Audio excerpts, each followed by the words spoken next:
우리를 항복시키기 위하여 우리의 모든 반발, 우리의 폭력, 우리의 조롱, 우리가 그에게 갖다 붙인 모든 못난 짓들을 감수하십니다.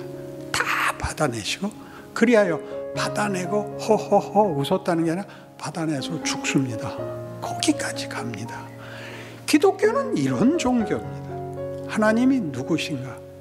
하나님은 내 모든 반발을, 못난 것들을 다 받아주시는 분이야. 왜? 잘잘못에 대한 심판자가 아니라 내 아버지셔. 그는 아버지야. 얼마든지 용서하셔.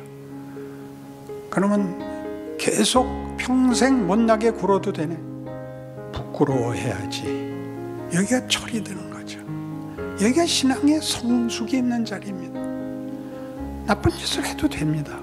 세상에선 감옥에 가두지만 하나님은 지옥으로 보내지 않습니다. 마음 놓으십시오.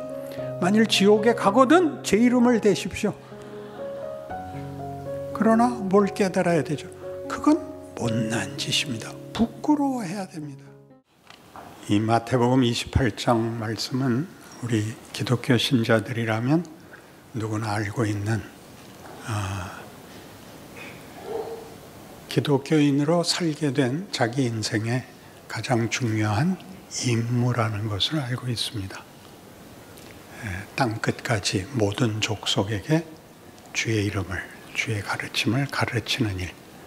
한동안 유행했던 표 중에 그래서 가든지 보내든지 하라 라는 표까지 등장을 했었지요. 그런데 이 땅끝까지 가고 모든 족속을 제자로 삼는 일은 그런 의미에서 임무입니다. 임무. 근데 이 임무가 우리가 기대하는 것 같이, 우리가 이해하는 것 같이 나는 예수를 믿었으니 오늘 죽어도 천국 갈 것을 확신한다. 내가 살아있는 한 예수를 증거하고 복음을 전파하리라. 이렇게 묶이는 바람에 현실적이지 않게 됐습니다. 현실은 그것보다 훨씬 더 많은 시간과 경우를 가지는데 이런 표로 표현된 명분과 그 목적에 있어서 반대할 수 없는 당연한 이 요구들이 일상에서는 거의 쓰여질 틈도 적용될 틈도 생각할 틈도 없이 우리는 긴 세월을 살다 부름을 그제야 받습니다. 여기에는 이 땅끝까지와 모든 족속에게 예수를 전하는 이 말씀이 갖는 의미가 성경에 의하여서 조금 더 보충되고 설명돼야 할 것입니다. 요한복음 17장 18절에 의하면 아버지께서 나를 세상에 보내신 것 같이 나도 너희를 보낸다입니다. 그러니까 마태복음 28장에 나오는 너희는 땅끝까지 가라는 예수의 오심을 연속하는 것이며 예수의 오심을 반복하는 의미가 있습니다.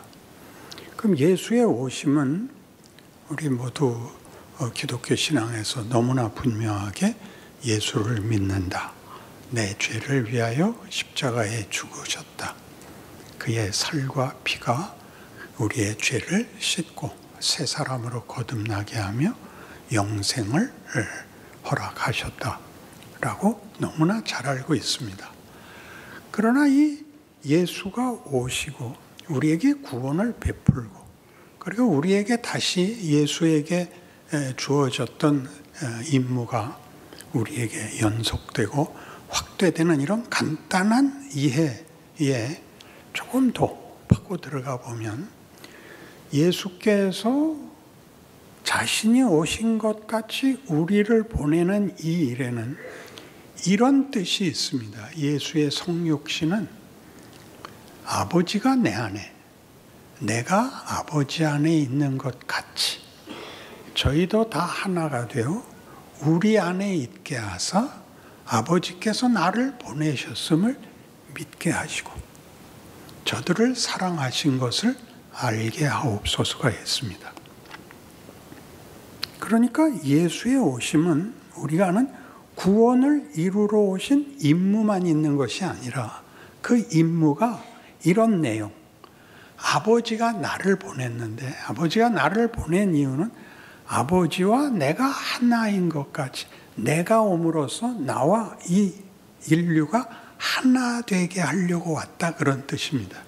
여기서 하나가 된다는 것은 성경적인 이해를 다른 것으로 설명할 수 없는 것입니다. 아버지와 아들이 하나인 것 같이 그것은 관계이며 신분이며 지위인 것입니다. 그렇죠. 우리 동양권에서는 아버지와 아들이라는 것은 넘을 수 없는 서열입니다. 그러나 히브리인들, 유대인들에게 아버지와 아들이라는 것은 동격입니다. 신분상. 그래서 아들과 아버지와 다른 아들이라는 말로 이해하는 데 있어서 반대되는 개념은 종입니다. 종이냐 아들이냐는 다른 겁니다. 아들은 가업을 이을 자이고 주인이고 종은 부림을 받는 하인인 것이죠. 이렇게 예수의 오심은 우리를 구원하기 위하여 피 흘려 죄를 씻는 방법과 임무의 완성을 위한 것이면서도 그것을 굳이 인간의 몸을 입고 오심으로 인해서 우리와 어떤 지위, 어떤 형편, 어떤 정체에 있어서 당신이 우리와 동등하게 됨으로써 우리를 예수의 지위와 신분에 끌어안는 내용을 우리에게 설명하고 있는 것입니다. 우리는 신이라고 생각을 하면 맨 먼저 떠오르는 것이 우리 권력적인 개념입니다. 전지전능하신 분이죠. 그때 전지전능은 다 권력입니다. 없는 것도 만들고 말 안 들으면 죽여버리고 하는 권력의 개념이지 성경이 말하는 아주 대표적인 것 하나님은 사랑이시라 이렇게 나오는 건 권력과 얼마나 관계가 없는 단어인지 모릅니다. 그러나 우리는 신을 두렵게 여기고 있기 때문에 신이 우리와 하나가 되자 그런다. 그러면 아주 몸둘 바를 모르고 세상의 몹쓸 소리를 들은 것 같이 이렇게 벌벌 떨고 무릎을 꿇고 조아리고 그래서 하나님 저는 고개를 들 수가 없어요. 저를 째려보지 마세요. 그냥 빨리 제가 필요한 거나 주고 돌아가세요. 이렇게 굉장히 겁을 먹은 모습이 신앙적인 모습이라고 생각을 합니다. 그러니까 참 놀라운 일이죠. 부모를 무서워하는 것은 저희가 겪었던 시대까지는 너무나 당연한 문화였습니다. 부모를 어려워해야 했고 두려워해야 했고 부모는 자식에게 고함 지르는 것 외에 다른 방법을 몰랐었습니다. 그래서 어머니는 좀 난데 아버지에 대한 기억에는 좋은 기억이 없습니다. 돈도 어머니가 줬고 좋은 일을 어머니가 다 했고 아버지는 고함만 지르셨고 화를 낼 때만 역할이 있고 그 외에는 봐도 못 본 척이었습니다. 이게 아마 우리한테 인간이 가지는 서열에 관한 그러니까 서열이란 언제나 권력의 계급이라는 그 편견이었을 것입니다. 그래서 지금 예수님이 오셨다. 우리를 구하러 오셨다는 우리가 지은 죄를 사하고 지옥 갈 운명을 구원하여 천국을 가게 했다. 이런 간단한 공식으로 그 내용을 채울 수가 없고 하나님을 외면하고 벌받아 마땅한 인간에게 하나님이 찾아와 그 창조와 구원이라는 그 단어로만 묘사가 되는 하나님이 원래 목적한 인간이 되자. 관계가 되자. 너희와 나는 사랑과 감사의 관계가 되자. 이렇게 얘기하는 것이 구원인 것입니다. 그리고 이렇게 자신을 표현하는 것을 하나님은 권력이 아니고 폭력이 아니고 공포가 아니라 사랑, 은혜, 긍휼들을 하나님은 자기의 설명의 대표로 삼고 있는 겁니다. 그러니까 우리 보고 땅끝까지 가라, 모든 족속을 제자로 삼아라 그랬을 때는 바로 이 부분, 우리가 하나님에 대하여, 신에 대하여 편견을 갖고 있듯이 신이 우리를 찾아와 구원을 했다라는 말이 무슨 말인지, 너라는 존재가 가서 증거가 되라, 너희가 가서 기적이 되라, 이렇게 얘기하는 셈입니다. 별로 달가워하지 않는 건 여태껏 알던 생각과 달라서 그렇습니다. 우리는 이쪽이 훨씬 어렵습니다. 그러니까 어딜 놀러 가고 싶은데 아버지가 같이 가겠다 그러면 우리가 펄쩍 뛰는 거랑 같습니다.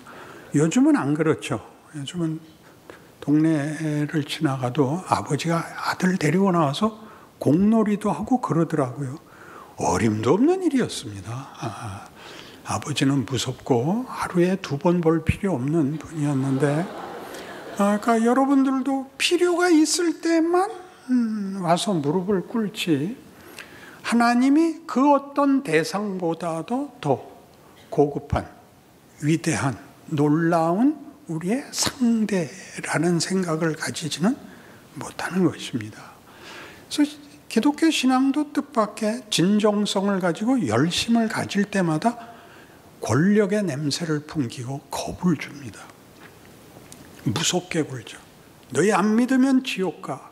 이렇게 말하는 것은 상당히 원색적인 경고고 상당히 원색적인 설명입니다. 그것이 잘못된 것은 전혀 아니지만 그것은 너무 가난한, 너무 유치한 수준에 불과했었다라는 것이 인생을, 신자로서 평생을 살면서 우리가 안고, 그러나 질문할 수도 반발할 수도 없었던 부분이었던 셈입니다. 그래서 이 하나님이, 예수님이 지금 요한복음 17장에서 얘기한 바와 같이 아버지가 내 안에, 내가 아버지 안에 있는 것 같이 저들도 다 하나가 되어, 여기서 하나는 그들이 하나가 되라는 게 아닙니다. 우리와 저들도 다 하나가 되어 우리 안에 있게 하사 아버지가 나를 보냈다. 그러니까 예수를 보냄으로 뭘 보이느냐 하면 예수가 인간이 되심으로 하나님이 인간과 하나 되는 분이다를 하러 오신 거죠. 그러니까 우리 모두 보고 너희는 나로 인하여 아버지와 하나가 됐다. 너는 더 이상 아버지가 공포의 대상일 수 없다. 너희의 아버지는 너희의 실패나 너희의 부족함으로 너희를 포기하거나 잊어버리는 분이 아니다. 이렇게까지 찾아오는 분이다. 어찌 그 자식을 잊어버리는 부모가 있겠느냐. 이게 예수 그리스도의 성육신입니다. 그러니까 그가 우리를 그렇게 보내는 겁니다. 땅끝까지 모든 족속에게. 우리가 서 있는 이 자리죠. 우리는 한국에 태어났고 21세기를 살고 있습니다. 여기에서 세상과 다른 무엇이 구원이냐라고 얘기할 때 십자가에서 보듯이, 십자가란 뭐냐 하면 우리를 구원하기 위해서 예수가 피 흘려, 이렇게 얘기할 때는 극진한 방법으로, 처절한 방법으로, 하나님의 의지의 처절함을 이해하는 방법으로 되어 있는데, 그런 얘기가 아니고 하나님이 없는 세상에서는 인간은 최선의 방법이 폭력이더라 이겁니다. 신이 왔는데도 그에게 폭력을 쓰더라. 구원을 베풀러 왔는데도 배신하더라. 그게 십자가입니다. 하나님 없는 세상, 하나님 모르는 인간이 할 수 있는 일은 뭐냐? 권력 외에 아무것도 없더라. 어떤 권력? 내 필요를 채우려면 누구를 뺏어야 되더라고요. 내 이웃의 것을 뺏어야 내 필요가 채워지는. 그래서 모든 명분과 모든 권력이 다 뭘 위해서 쓰이느냐 하면 폭력으로 쓰이죠. 필요한 걸 폭력으로 밖에는 가질 수 없습니다. 예수를 왜 십자가에 못 박았죠? 예수의 기적을 봤어요. 그를 왕으로 삼고 싶어요. 호산나 찬송하리로다 주의 이름으로 오시는 이여 라고 그를 맞이했으나 그가 무력히 붙잡혀가자 완전히 실망하고 배신감을 느꼈습니다. 우리를 속인 저 사람은 십자가에 매달아라가 됐죠. 무슨 분노죠? 내 소원, 내 기대에 응답하지 않은 것. 그가 신일지라도 내 필요에 응답하지 않는다면 그건 다 죽여버려라. 아니 그냥 돌아서서 가면 되는데 굳이 죽이라고. 빌라도가 뭐라고까지 얘기했어요. 나는 그에 의해서 죄를 찾을 수가 없다. 그를 십자가에 못 박을 이유가 없다. 놓아주자. 명절에는 죄인을 하나씩 사면하는 법이 있지 않냐. 놓아주자. 그를 놓아줄 바에는 차라리 바라바를 주십시오. 여기에 십자가의 내용이 진면목이 드러나는 거죠. 인간들은 하나님이 없는 자리에서는 그는 그의 필요를 위하여 모두를 잡아 죽이는 보복하고 자폭하고 함께 죽는 것 외에는 아무런 명예와 위대함과 기쁨에 관한 단어들을, 내용들을 사용할 수가 없더라 말입니다. 예수님은 날 위하여 십자가에 죽으셨어. 그건 아닙니다. 진상을 알아야 됩니다. 우리는 기독교 신앙 속에서도 매일 의심하는 게 그겁니다. 내가 이렇게 열심히 믿고 이렇게 간절히 비는데 왜 하나님은 응답하시지 않는가? 왜? 뭘 더 어찌하란 말인가? 이것이 모든 신자들의 그 갈등이죠. 그래서 이렇게 교회 주일 아침에 예배 보러 나와도 그럴듯한 얼굴은 몇 없습니다. 그럴듯한 얼굴은 어젯밤에 본 드라마 생각하느라고 그럴듯해지지 성경과 믿음에 관해서 더 이상의 기대가 없습니다. 그냥 죽은 다음에나 지옥 안 가면 됩니다. 라는 어떤 체념, 어떤 자폭이 말하자면 교회와 신자들에게서 가장 큰 시험거리고 가장 큰 왜곡인데 깊이 더 생각하셔야 됩니다. 거기에 대하여 하나님은 놀랍게도 전지전능하신 분이고 말 안 들으면 지옥에 쳐넣을 수 있는 분이 그걸 다 감수하십니다. 놀랍지요. 우리를 항복시키기 위하여 우리의 모든 반발, 우리의 폭력, 우리의 조롱, 우리가 그에게 갖다 붙인 모든 못난 짓들을 감수하십니다. 다 받아내시고 그리하여 받아내고 허허허 웃었다는 게 아니라 받아내서 죽습니다. 거기까지 갑니다. 기독교는 이런 종교입니다. 하나님이 누구신가? 하나님은 내 모든 반발을, 못난 것들을 다 받아주시는 분이야. 왜? 잘잘못에 대한 심판자가 아니라 내 아버지셔. 그는 아버지야. 얼마든지 용서하셔. 그러면 계속 평생 못나게 굴어도 되네. 부끄러워해야지. 여기가 철이 드는 거죠. 여기가 신앙의 성숙이 있는 자리입니다. 나쁜 짓을 해도 됩니다. 세상에선 감옥에 가두지만 하나님은 지옥으로 보내지 않습니다. 마음 놓으십시오. 만일 지옥에 가거든 제 이름을 대십시오. 그러나 뭘 깨달아야 되죠? 그건 못난 짓입니다. 부끄러워해야 됩니다. 하나님이 하나님이시듯 하나님이 우리를 불러 자기의 가족을 삼자, 상대가 되자라고 하는 데는 바로 이런 명예와 영광에 대한 요구가 있습니다. 그러니 여러분의 생애를 어떻게 살아야 되는지, 나에게 주어지는 일상, 특별히 종교적일 필요가 없는 늘 반복되는 일상 속에서 예수를 믿는 사람이란 세상, 즉 하나님을 모르는 자와는 어떻게 다른가 라는 가장 현실적이고 가장 반복적으로 일어나는 자리에서 예수를 믿은 사람의 인성의 다름을 보여야 하는 것입니다. 스스로를 위하여 그러셔야 됩니다. 그것은 명예에 관한 것이고 부끄러움에 관한 것이고 세상이 내가 잘 대해줬더니 더 지랄을 떨더라를 어떻게 이겨야 되는지 단번에 이겨지지 않습니다. 결국은 이겨야 된다는 것을 품으셔야 되고 노력하셔야 되고 만들어내셔야 하는 것입니다.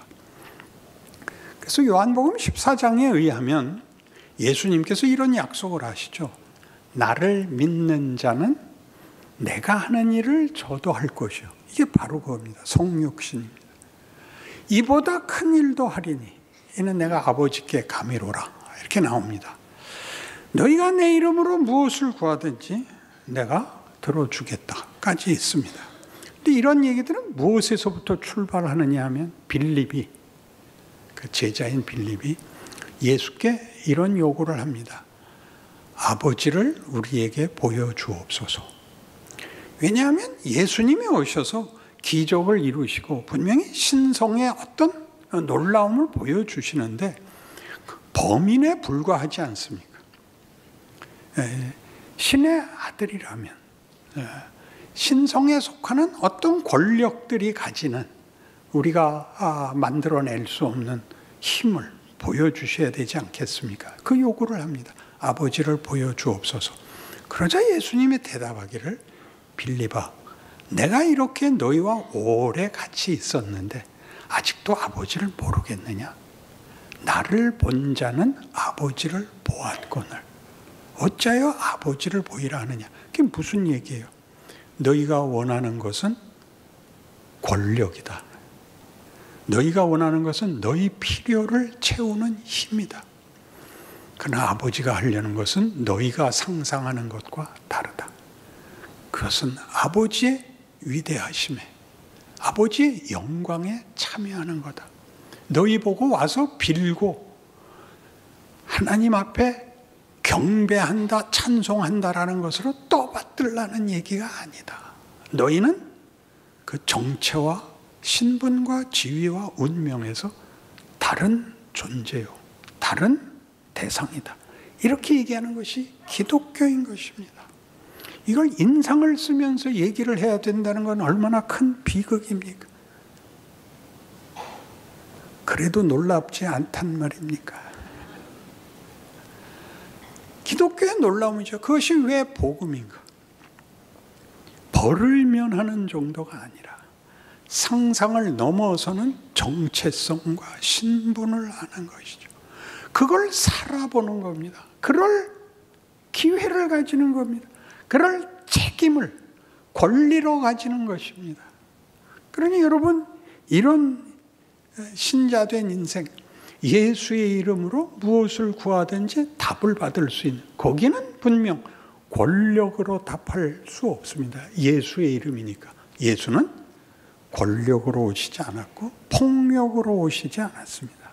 그는 사랑으로 오셨고 긍휼과 자비로 오셔서 영광을 만들러 오신 분입니다.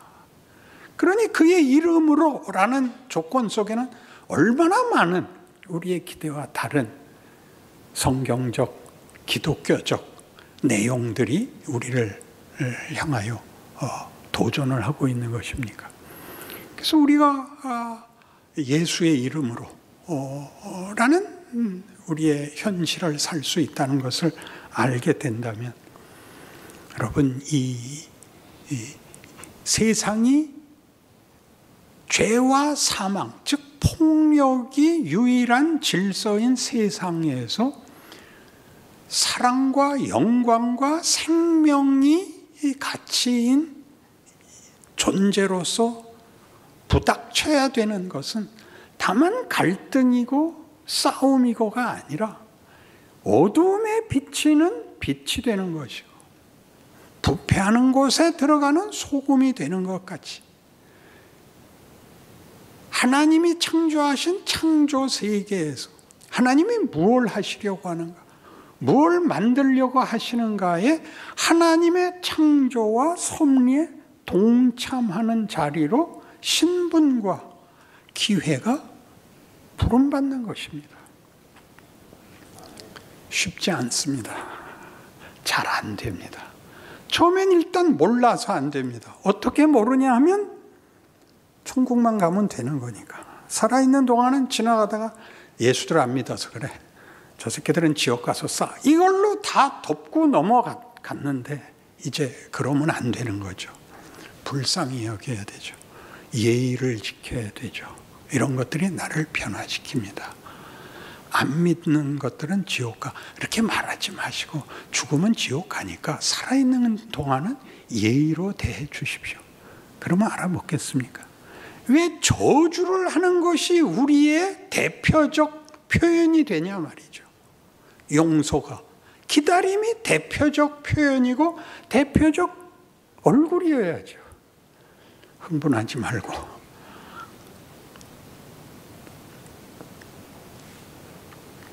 여러분의 생애에 좀 더 멋있어야 된다라는 생각을 늘 책임으로, 그리고 하루하루를 기회로 가져야 되는데 잘 안 됩니다. 그러거든 절망하지 마십시오. 이 일은 로마서 8장 1절에서 얘기하는 바와 같이 그러므로 그리스도 예수 안에 있는 자들에게는 결코 정죄함이 없나니 이는 생명의 성령의 법이 죄와 사망의 법에서 너를 해방하였음이라입니다. 여기엔 실패가 있지만 저주가 없습니다. 심판이 없습니다. 끝장이 없습니다. 잘못은 어떻게 되느냐? 다음에 잘해야 되는 훈련이 됩니다. 기억하십시오. 몇 번 용서하면 됩니까? 7번 용서하면 됩니까? 그러자 예수님이 뭐라 그랬죠? 70번씩 7번이라도. 7번 곱하기 7은 보통 세상에서는 77이 49지만 성경은 77이 77입니다. 농담을 알아먹기를 하나, 무슨 진리를 얘기함을 알아먹기를 하냐. 기독교에 대한 여러분의 관념과 현실이 왜 이런 현실이 주어져서 속을 썩어야 하느냐를 묶을 수 없으면 결국 죽은 다음에 천국 가서 외에는 신앙생활을 할 수가 없습니다. 여러분의 현실이 여러분을 배반하고 여러분 자신이 여러분을 실망시키는 모든 경우 속에서 결국 이긴다. 내가 잊지 않겠다. 더 멋있는 사람이 되어야만 한다. 라는 믿음이 여러분의 하루하루를 승리케 하시기를 바랍니다. 기도하십시다. 하나님 아버지, 우리의 현실이 얼마나 놀라운가요? 우리는 부족한 것이 많고 억울한 것이 많고 원망스러운 것이 많지만 하나님, 그런 것들이 우리를 손해보게 하지 않습니다. 그것을 힘으로 답을 만들려 하지 말고 거기서 위대한 것이 무엇인가 생각하라 하시며 그 위대한 자리로 나아가라. 하루에 한 걸음씩 나아가라. 붙들고 인도하시고 채우시는 하나님을 기억합니다.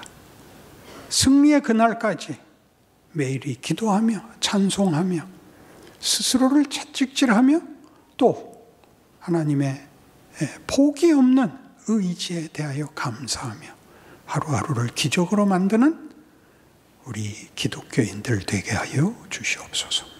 예수님 이름으로 기도합니다.